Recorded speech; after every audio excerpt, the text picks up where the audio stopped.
read that. So for some reason, I think I was supposed to go into this work. Well, thank goodness you did, because you're doing a fantastic job, and you've got a new book out now, chosen on the subject. Your past work experience, Yvonne, was in dealing with patients with post-traumatic stress disorder, and it really segued very, very nicely and neatly into the abduction scenario. It's a different approach, I think, that was necessary in this field. Yes. I began working with, when I was working in the clinic, after I finished my studies becoming a hypnotherapist, and I was training with other therapists, psychologists and psychiatrists, to gain all of my hours to become certified. That's when I began working with cancer patients, and of course, you know, they do have suffer from PTSD as well. Yeah. And other patients as well. But when I opened up my practice, I did continue working with cancer patients and accident victims, and in my lectures, I talk about how the symptoms of PTSD are all so similar, no matter what what you suffered from, whether it was a car accident or alien abduction. You know, PTSD is PTSD. Yeah, absolutely. You know, I've read both of those books by Budd Hopkins too, growing up, and I've been absolutely, I was going to say infatuated, but just very curious and deeply involved with the whole abduction phenomenon and what it really means. You had these patients referred to you in the beginning, and you helped them through their ordeals, and I guess after that, I guess they just started coming in droves. Am I right in saying that? It's my practice has always been through referrals. Yeah. So it really did snowball as people were finding out that I was working with the abduction cases. I was being referred. Many cases were referred to me by other researchers in the field, as well as doctors and psychologists. Yeah, for sure. I mean, it was Budd Hopkins. He was the pillar of that whole world. I mean, there was lots of individuals all over the world doing their research, but no one of high caliber like Budd until you came along. I don't mean to blow up your ego here, but that's the truth. And then you were snowballed with all these accounts. What did you discover when you started getting into this world of abductions about what the phenomenon is and maybe what you thought it was? Well, it just, I was amazed by all the similarities of from case to case where people do not know each other. These experiences have happened, say, all over the country and other parts of the world. They come, of course, they're living in Southern California. That's how they contacted me. But I was amazed by all the similarities in the cases. And many of these people still don't know each other. And when I began comparing notes with Budd Hopkins at some of the conferences where we lectured together, as well as with John Mack and David Jacobs at that time, excuse me, we all lectured together.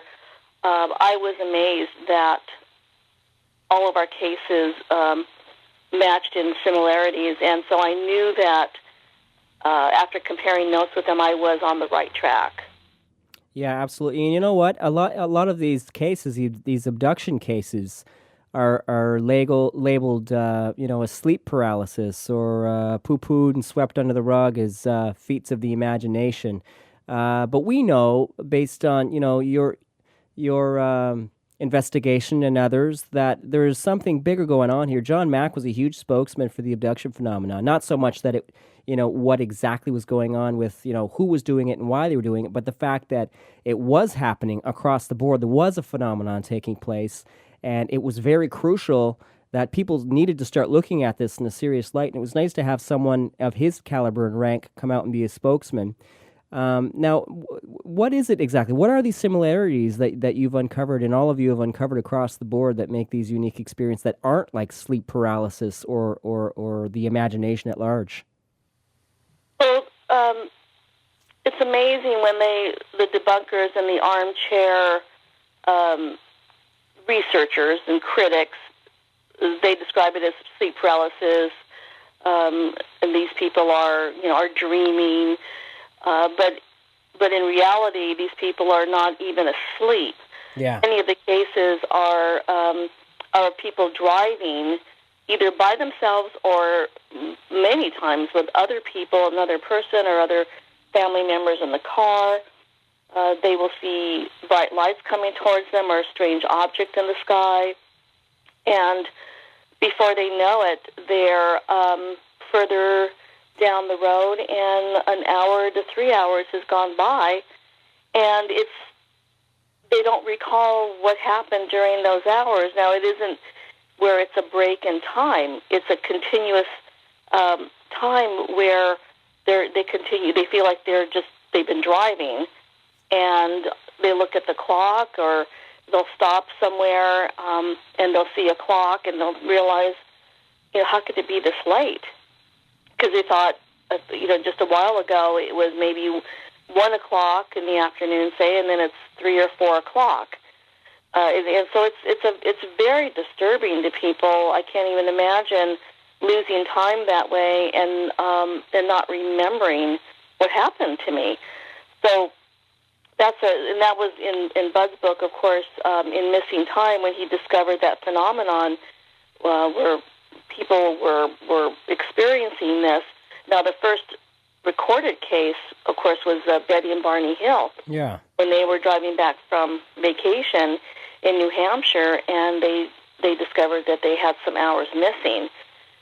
Back then, that was in the 60s, nobody had any idea of this happening, of course. People were still getting used to the idea that there were, at the time, were called flying saucers. And, of course, all these years, people have been ridiculed to even report a sighting. So much less, they do not want to report that they've been, they've had interaction with these beings. We're still fighting that here in 2010, which I think is absurd. Yeah. The other similarities are of when people are taken up into the craft, what type of examinations that they go through, when they walk into, or they're escorted into an examination room. It's very sterile, almost as if they walked into a hospital room or a doctor's office. They describe different types of beings, different types of instruments that are used, medical type instruments that we have no idea what they're called and what they're used for. Mm. But all these, down to the smallest details of the similarities in case to case, where I mentioned before, people just do not know each other, and they have no reason to make this up. People have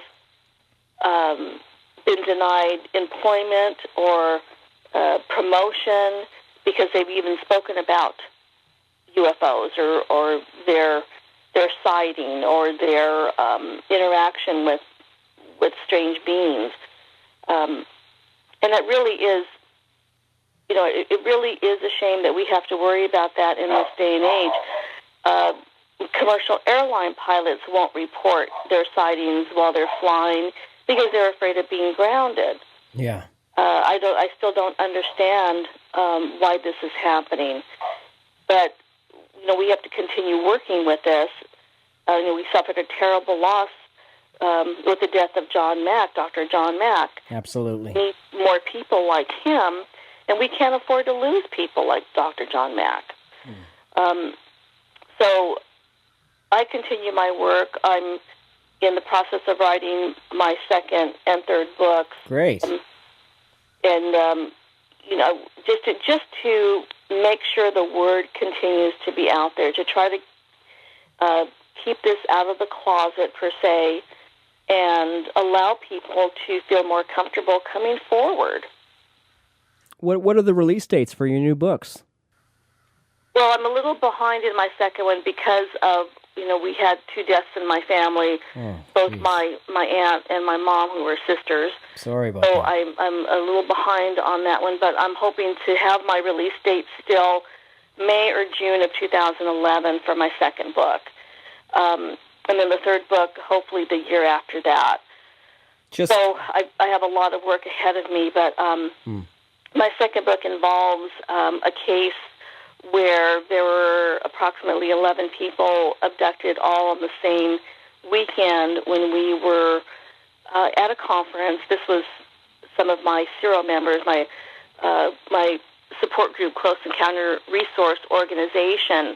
I was MC at a conference in San Diego, California, and there were about 11 of the members that had very strange experiences all during that time that the lecture was going on. At the same time, President Clinton was staying at that hotel. Right. So we were having the conference. So it's a very involved situation, very involved case.